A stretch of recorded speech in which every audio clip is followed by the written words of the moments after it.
शुभ प्रभात। मैं शकुंतला सिंधु आपका अपने YouTube चैनल जोमिनिया पे आपका तहे दिल से स्वागत करती हूँ। ज़्यादा से ज़्यादा जानकारी देने की कोशिश करते हैं हम इस चैनल से, ताकि आपको ज़्यादा से ज़्यादा बेनिफिट हो सके। इससे पहले वाले वीडियो में मैं आपको संज्ञा, सर्वनाम और विशेषण वाला जो चैप्टर है वो कवर करा चुके हैं। तो इसी से रिलेटेड मतलब पद परिचय से रिलेटेड एक और हमारा आज वीडियो लेकर आए हैं हम आपके सामने। जैसे आपको दिखाई दे रही है कि आज का विषय है क्रिया। क्रिया का शब्द की उत्पत्ति संस्कृत भाषा की क्रि धातु से हुई है। संस्कृत भाषा की क्रि धातु से इसकी उत्पत्ति हुई है और हम कह सकते हैं कि क्रिया शब्द का शाब्दिक अर्थ होता है काम। किसी कार्य के होने या करने का जब हमें पता चलता है जिन शब्दों से, उसे हम कहते हैं क्रिया। कहने का भी प्राय है इसका व्याकरणिक दृष्टि से यदि हम इसकी परिभाषा कहें तो हम कह सकते हैं, आपको समझाएं तो दिखाई दे रहा है आपको, संज्ञा या स्वनाम के जिन शब्दों से किसी कार्य के होने या करने के विषय की जानकारी मिलती है तो उसे हम क्रिया कहते हैं। शाब्दिक अर्थ है क्रिया का। शाब्दिक अर्थ आपको दिखाई दे रहा है यहाँ पर। शाब्दिक अर्थ में बताया गया है कुछ करना, किसी कार्य को करना, या कोई भी कार्य है, काम है, और इसकी उत्पत्ति संस्कृत भाषा की क्रि धातु से हुई है। अब कार्य के अंतर्गत आता है हंसना, दौड़ना, खेलना, पढ़ना, सोना। मनुष्य जब जन्म लेता है मनुष्य, तो जन्म लेने के तुरंत बाद ही वो कोई ना कोई कार्य करना शुरू कर देता है। चाहे वो सो रहा है, चाहे वो खा रहा है, चाहे वो पढ़ रहा है, दौड़ रहा है, तैर रहा है, हंस रहा है, खेल रहा है, ऐसे बहुत सारे कार्य हैं। अब आप पूछेंगे कि मैम सोते समय वो कैसे कार्य करता है? सोते समय बेटा बहुत सारे कार्य होते हैं, जैसे खून का दौड़ना है, दिल का धड़कना है, ऐसे कार्य चलते रहते हैं। और जब जागता है मनुष्य तो उसका पूरी इंद्रियां हैं वो कार्य करती रहती हैं, तो वो सब क्रिया के अंतर्गत आता है। यानी कहने का अभिप्राय है कि मनुष्य दिन प्रतिदिन सुबह से लेकर शाम तक, यानी जागने से लेकर सोने तक वो समस्त कार्य करता रहता है। तो यहाँ पर देख लीजिए, बताया गया परिभाषा में संज्ञा या सर्वनाम के जिन शब्दों से किसी कार्य के होने या करने का पता चले उसे हम क्रिया कहते हैं। उदाहरण के रूप में है जैसे हंसना है, खेलना है, लिखना है, दौड़ना है, खाना है, सोना है। जैसे मोहन हंस रहा है। दूसरा है वहां पर अर्जुन खेल रहा है। अर्जुन क्या कर रहा है? अब खेल रहा है। उसके बाद मैं लिख रहा हूं। मोहन दौड़ रहा है, सोहन दौड़ रहा है, बच्चे दौड़ रहे हैं। खाना खाना, यानी कहने का अभिप्राय है मेरे पिताजी खाना खा रहे हैं। मैं सो रहा हूँ, यानी क्या कर रहा हूँ? मैं सोने का कार्य कर रहा हूँ। अब यहाँ पर क्रिया के मुख्यतः रूप से दो भेद बताए गए हैं। मुख्यतः रूप से यहाँ पर दो भेद बताए गए हैं क्रिया के। नाम से स्पष्ट है, सकर्मक क्रिया और दूसरा है हमारा बेटा अकर्मक क्रिया। देख लीजिए, स को अलग कर देते हैं, कर्म है साथ में, यानी कहने का अभिप्राय है जिसके साथ में कर्म होता है। सहकर्मक का अर्थ है साथ में कर्म, साथ में जो इसके है वो कर्म बताया गया है। और दूसरा है हमारा अकर्मक, जिसके साथ में ए को अलग कर देते हैं और है कर्म, यानी जिसके साथ में कर्म न हो। साथ में कर्म, कर्म मीन्स कार्य, कर्म न होना, उसे हम अकर्मक क्रिया कहते हैं। सकर्मक क्रिया का उदाहरण मैं आपको देना चाहूंगी कि मैं पुस्तक पढ़ रहा हूँ। सकर्मक क्रिया की सबसे बड़ी पहचान होती है क्या लगाकर इसकी पूर्ति की जाती है। मीन्स यदि हमें क्या का उत्तर मिलता है, सकर्मक क्रिया में यदि हमें क्या का उत्तर मिलता है तो उसका मतलब है कि साथ में इसके कर्म है। जैसे उदाहरण है यहाँ पर, मैं पुस्तक पढ़ रहा हूँ, अगर अब हमें सकर्मक क्रिया की पहचान करनी है, क्या इसके साथ में कर्म है, तो हम क्या लगाकर इसका पूर्ति करेंगे। जैसे मैं क्या पढ़ रहा हूँ,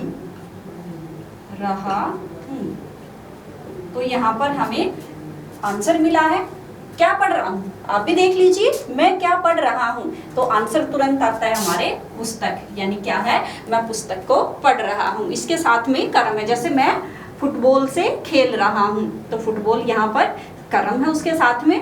इसी तरह से मैं तालाब में तैर रहा हूँ, मैं मार्कर से लिख रहा हूँ। कहने का अभिप्राय है कि सकर्मक में साथ में कर्म होता है, इसके विपरीत अकर्मक। अकर्मक क्रिया ऐसी है कि जिसके साथ में कर्म नहीं होता है। जैसे मैं पढ़ रहा हूँ, अब इसमें क्या लगाकर यदि हम आंसर चाहेंगे कि क्या पढ़ रहा हूँ, कोई आंसर नहीं है। कहने का अभिप्राय है कि अकर्मक क्रिया का प्रभाव वो कर्ता पर ही पड़ता है और सहकर्मक क्रिया का व्यापार है वो कर्म पर पड़ता है, उसका प्रभाव क्या है, वो कर्म पर पड़ता है। तो यहाँ पर फिर से दोबारा सकर्मक क्रिया में देख लेते हैं कि इसके 3 भेद बताए गए हैं। कितने भेद बताए गए हैं सकर्मक क्रिया के?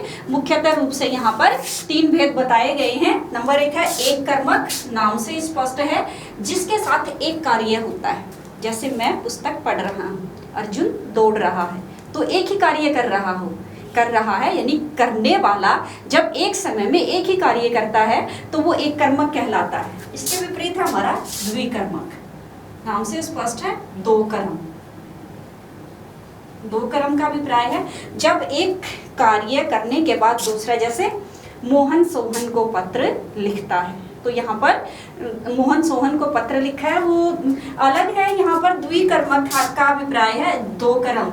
जैसे एक साथ 2 कार्य कर रहे हैं, मैं खाना खाने के बाद सो गया था, यहाँ पर 2 कर्म हुए हैं। उसके बाद है हमारा अपूर्ण क्रिया। अपूर्ण क्रिया एक ऐसी क्रिया है जहाँ पर कार्य पूरा नहीं हुआ है, कोई धातु लगाकर इसके साथ कार्य करवाया जाता है, तो वो अपूर्ण क्रिया के अंतर्गत आता है। कहने का अभिप्राय है इसकी पूर्ति की जाती है, कुछ पूरक शब्द होते हैं जो इनको अपूर्ण क्रिया को जोड़ने का कार्य करते हैं। जैसे साक्षी पूजा को समझती है, क्या समझती है? अब क्वेश्चन हमारे दिमाग में आता है कि क्या समझती है? बुद्धिमान समझती है, चालाक समझती है, मूर्ख समझती है, क्या समझती है? तो पूरक, जैसे बुद्धिमान शब्द है, बुद्धिमान जो शब्द है वो किसका पूरक है? अपूर्ण क्रिया का, यानी इसको पूरा कर देता है। उदाहरण मैंने आपको दिया है कि साक्षी पूजा को बुद्धिमान समझती है। इसी तरह से मोहन सोहन को समझता है, क्या समझता है? मित्र समझता है। तो अपूर्ण क्रिया में पूरक शब्द होते हैं जो इसको जोड़ने का कार्य करते हैं। पूरक शब्द हैं वो कार्य करते हैं किसको? अपूर्ण क्रिया को जोड़ने का। तो यहाँ पर उदाहरण है बुद्धिमान है, मित्र है, इसी तरह से सखा है, इसी तरह से क्या करेंगे, चतुर है। ये सारे अपूर्ण क्रिया के पूरक शब्द हैं। मित्र है, चतुर है, सखा है, ऐसे बहुत सारे शब्द हैं। तो एक कर्मक है जिसमें एक कर्म है, द्विकर्म है जिसमें नाम से स्पष्ट है, 2 कर्म है, अपूर्ण क्रिया है जिसमें पूरक शब्द का इस्तेमाल किया जाता है। नेक्स्ट आता है हमारा अकर्मक क्रिया। अकर्मक क्रिया में मैंने आपको बताया था कि साथ में कर्म नहीं होता है और इसको मुख्यतः रूप से 6 भागों में बांटा गया है। यानी क्वेश्चंस एग्जामिनर पूछ सकता है कि अकर्मक क्रिया के मुख्य रूप से कितने भेद होते हैं और सकर्मक क्रिया के कितने भेद होते हैं। तो आपको पता होना चाहिए से कि सकर्म क्रिया के यहाँ पर 3 भेद होते हैं और अकर्मक क्रिया के यहाँ पर 6 भेद बताए गए हैं। तो नंबर 1 है हमारा सामान्य क्रिया, नाम से स्पष्ट है। सामान्य मतलब है आम, एक छोटी सी बात है, एक आम सी बात है, यानी साधारण सा कार्य किया जाता है और एक ही कार्य किया जाता है, एक समय में एक ही कार्य जहाँ पर किया जाता है, सामान्य कार्य किया जाता है। संज्ञा या सर्वनाम जब कार्य करता है तो वहाँ पर सामान्य क्रिया में सिर्फ एक ही कार्य किया जाता है। जैसे मैं लिख रही हूँ या मैं क्रिया विषय पढ़ा रही हूँ, तो एक ही कार्य किया जाता है एक ही समय में, तो वो हमारी कहलाती है सामान्य क्रिया। दूसरा है हमारा संयुक्त क्रिया। संयुक्त मीन्स होता है मिली जुली। कहने का अभिप्राय है कि जिस तरह से ज्वाइंट फैमिली होती है, ज्वाइंट फैमिली में कौन रहता है? दादा दादी, मम्मी पापा, चाचा चाची, बुआ अंकल, बच्चे। तो संयुक्त परिवार होता है। तो ठीक इसी प्रकार से संयुक्त क्रिया में दो या दो से अधिक धातुएं मिलकर कार्य करती हैं। कहने का अभिप्राय है कि संयुक्त क्रिया एक ऐसी क्रिया है जहां पर दो या दो से अधिक धातुएं आपस में मिल जाती हैं और वो कार्य करती हैं संयुक्त क्रिया का। जैसे शर्म से शर्माना है, इस तरह से बहुत सारी, बात से बतियाना है, विशेषण है, संज्ञा है, स्वनाम है, ये सारे नाम संयुक्त क्रिया के अंतर्गत आते हैं। दूसरा हमारा नाम धातु। नाम से स्पष्ट है कि संज्ञा, स्वनाम, विशेषण में जब मूल धातुओं को जोड़कर शब्द बनाया जाता है। मूल होता है महत्वपूर्ण, जो महत्वपूर्ण होती है। इसमें दो धातुएं होती हैं, एक होती है मूल धातु और दूसरी होती है इसकी सहायक धातु या सहायक क्रिया जिसको बोल सकते हैं, जो इसकी सहायता करती है। तो कहने का अभिप्राय है कि नाम धातु में संज्ञा, स्वनाम, विशेषण में मूल धातुओं को जोड़कर बनाया जाता है जो उसकी सहायता करती हैं, तो वो नाम धातु के अंतर्गत आता है। दूसरा है हमारा प्रेरणार्थक क्रियाएं। प्रेरणार्थक मतलब मोटिवेशन, किसी दूसरे को मोटिवेट करके, यानी खुद कार्य नहीं करना है, प्रेरणा देकर किसी दूसरे से करवाना है, तो प्रेरणार्थक क्रियाएं कहलाती हैं। यहाँ पर बताया भी गया है किसी अन्य से प्रेरणा, किसी अन्य को प्रेरणा देकर जब हम कोई कार्य करवाते हैं। जैसे सोहन मोहन से पत्र लिखवाता है, मैंने चपरासी को कहा कि अध्यापक को भेजिए, या प्रिंसिपल सर ने चपरासी को कहा कि आप अध्यापक को भेजिए। तो खुद कार्य न करके किसी दूसरे को प्रेरणा देकर, किसी दूसरे को प्रेरित करके उसके द्वारा कार्य करवाना यहाँ पर प्रेरणार्थक क्रिया के अंतर्गत आता है, यानी खुद कार्य नहीं करते हैं तो ये प्रेरणार्थक क्रिया के अंतर्गत आता है। नेक्स्ट है हमारा पूर्वकालिक क्रिया। पूर्व पहले, पूर्व का अर्थ होता है पहले और कालिक शब्द होता है समय। कालिक होता है यानी काल, समय। कहने का अभिप्राय है कि जहां पर एक कार्य समाप्त हो जाता है। पूर्वकालिक, पूर्व पहले, कालिक समय, यानी वह कार्य कुछ समय पहले समाप्त हो चुका है और उसके साथ ही तुरंत दूसरा कार्य शुरू करना इसका पूर्वकालिक क्रिया का उदाहरण है। जैसे अर्जुन खेल रहा था और वह सो गया, यानी पहले क्या किया उसने, खेला और उसके तुरंत बाद सो गया। मैंने खाना खाया और मैं खाना खाकर पढ़ना, मैंने लिखना मैंने शुरू कर दिया, यानी एक कार्य पहले खत्म हो चुका है और दूसरा कार्य उसके तुरंत बाद शुरू हो जाता है। मैंने पानी पिया और मैं बैठ गया। इस तरह से जैसे मैंने क्रिया विषय को पढ़ाया, इसके बाद मैंने अपने मार्कर को बंद किया। तो कहने का अभिप्राय है कि एक कार्य खत्म होने के बाद जब दूसरा शुरू हो जाता है तो वो पूर्वकालिक क्रिया का उदाहरण है।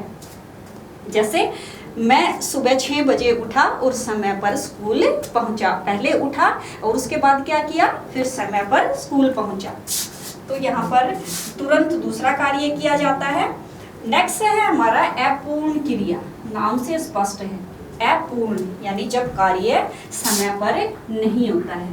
समय पर कार्य का, समय पर कार्य पूर्ण न होना। कहने का अभिप्राय है, यहाँ पर बताया है अपूर्ण से अभिप्राय है कि कार्य पूरा नहीं हुआ है, कार्य चल रहा है। जैसे मैं क्रिया विषय आपको पढ़ा रही हूँ, मैं लिख रही हूँ, मैं खाना खा रही हूँ, मैं पानी पी रही हूँ, मैं चल रही हूँ, दौड़ रही हूँ। इस तरह से बहुत सारे ऐसे कार्य हैं जब समाप्त नहीं होते हैं, यानी चल रहे हैं वो कार्य, तो अपूर्ण क्रिया। यानी कहने का अभिप्राय है संज्ञा सर्वनाम के जिन शब्दों से हमें किसी कार्य के समाप्त होने का बोध नहीं होता है, यानी समाप्त होने का जब बोध नहीं होता है तो जाहिर सी बात है वो कार्य क्या है, चल रहे हैं, कंटिन्यू है, चल रहे हैं। तो इस प्रकार से अपूर्ण क्रिया कहलाती है वो ऐसी क्रिया जो कार्य पूरा नहीं होता है, यानी चल रहा है। जैसे मैं सो रहा हूँ, यहाँ पर बताया है कि सोहन क्या कर रहा है, सो रहा है, है, यानी सोहन क्या कार्य कर रहा है, सोने का कार्य कर रहा है। इस तरह से अपूर्ण क्रिया वो कर रही है, यानी कार्य खत्म नहीं हुआ है, अभी वो चल रहा है। तो क्रिया का दोबारा से देख लीजिए कि क्रिया संज्ञा और सर्वनाम जिन शब्दों से किसी कार्य के होने या करने के का पता चले उसे हम यहाँ पर बताए हैं कि उसे हम क्रिया कहते हैं। अब देखो बेटा, यहाँ पर मुख्यतः रूप से दो बातें उभर कर हमारे सामने आती हैं कि या तो कार्य स्वयं होता है और या कार्य किसी के द्वारा करवाया जाता है। जैसे स्वयं होने में वृक्ष गिर गया, स्वयं कार्य हुआ है। इसी का उदाहरण है जब किसी के द्वारा करवाया जाता है, जैसे मोहन ने पेड़ को गिरा दिया या लोगों के द्वारा पेड़ को गिराया गया। तो ऐसे कहने का अभिप्राय है कि कार्य या तो किया जाता है या करवाया जाता है। तो मुख्यतः रूप से यहाँ पर दो बातें उभर कर आई हैं कि कार्य या तो किसी के द्वारा करवाया जाएगा, जैसे मैं आपको क्रिया विषय पढ़ा रही हूँ और आप क्या कर रहे हैं, उसको पढ़ रहे हैं। तो यह कहने का अभिप्राय है कि मेरे द्वारा कार्य किया गया है और आप भी क्या है वो कार्य कर रहे हैं। तो ये क्रिया के अंतर्गत आता है और यहाँ पर मुख्यतः रूप से क्रिया के अंतर्गत दो कर्ता और कर्म, मुख्यतः रूप से कर्ता करने वाला, कर्म जो कार्य किया गया है। अब इसके साथ मैंने धातु शब्द का इस्तेमाल किया है। यहाँ पर मैं आपको बता देना चाहती हूँ कि धातु जैसे बताया गया था यहाँ पर कि इसकी उत्पत्ति संस्कृत की क्रिय धातु से हुई है। अब आप पूछना चाहेंगे कि मैडम ये धातु क्या है? धातु है बेटा क्रिया के मूल रूप, मूल मतलब महत्वपूर्ण।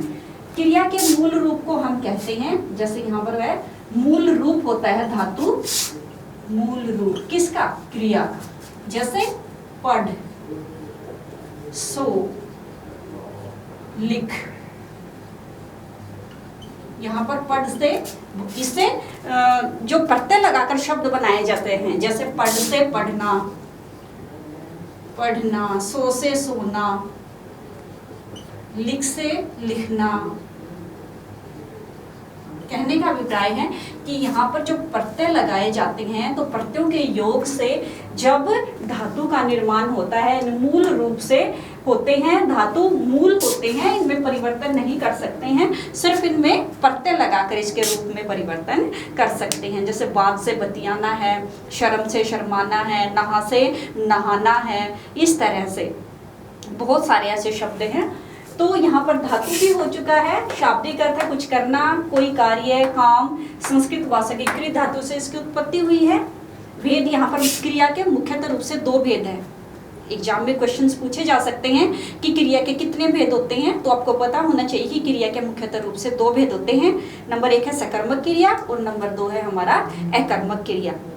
सहकर्मक अलग करेंगे, इसको सह को अलग कर देंगे, कर्म को अलग कर देते हैं, जिसके साथ में कर्म होता है। और अकर्मक क्रिया ऐसी क्रिया है जिसके साथ में कर्म नहीं होता है। यहाँ पर बताया गया है कि साथ में कर्म होता है सकर्मक क्रिया के अंतर्गत, अकर्मक क्रिया को अलग कर देते हैं तो साथ में कर्म नहीं होता है। अब सकर्मक क्रिया के उपभेद भी होते हैं, उपभेद मतलब छोटे छोटे भेद। और सकर्मक क्रिया के मुख्यतः रूप से 3 भेद यहाँ पर बताए गए हैं। नंबर 1 है एक कर्मक, जिसमें एक ही कार्य होता है।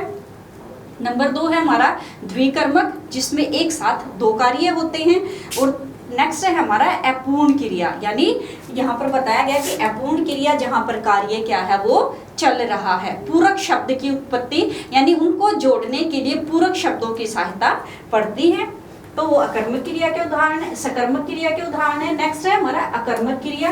अकर्मक क्रिया के 6 भेद होते हैं। नंबर 1 है सामान्य क्रिया, नंबर 2 हमारा संयुक्त क्रिया, नंबर 3 है हमारा नाम धातु, नंबर 4 है प्रेरणार्थक क्रिया, नंबर 5 हमारा पूर्वकालिक क्रिया और नंबर 6 है हमारा अपूर्ण क्रिया। सामान्य जब एक समय में एक ही कार्य होता है।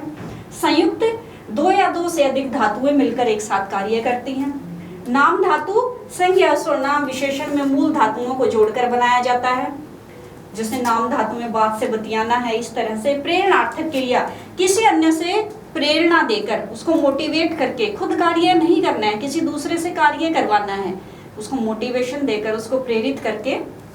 जैसे मैंने मोहन से कहा कि स्विच ऑन कर दो, यानी फैन को चालू कर दो। मैंने स्वयं कार्य नहीं किया, किसको कहा? सोहन को कहा और उसने तुरंत क्या किया? फैन को ऑन कर दिया। नेक्स्ट है हमारा पूर्वकालिक, एक कार्य के समाप्त होने के बाद तुरंत कार्य शुरू हो जाना। नेक्स्ट है अपूर्ण क्रिया, कार्य पूरा नहीं हुआ है, चल रहा है, और जब कार्य चलता है तो अपूर्ण क्रिया कहलाती है, यानी कार्य के समाप्त होने का हमें नहीं पता चलता है। तो ये हमारा क्रिया का टॉपिक है। इससे पहले वाली वीडियो में संज्ञा, सर्वनाम, विशेषण आदि करा चुके हैं हम। पद परिचय के अंतर्गत क्रिया वाला जो विषय है वो आपको बहुत अच्छे से समझ में आया होगा। आप हमारे चैनल को ज़्यादा से ज़्यादा लाइक और सब्सक्राइब कीजिए ताकि हमें मोटिवेशन मिलता रहे और हम अच्छी से अच्छी वीडियो लेकर आपके सामने प्रेजेंट हो सके। हाँ, तो आज के लिए इतना ही है। नेक्स्ट वाली वीडियो में हम कराएंगे विकारी और अविकारी शब्द जो पद परिचय के अंतर्गत ही आते हैं। आज के लिए इतना ही है। Thank you and have a nice day. Good day, have a good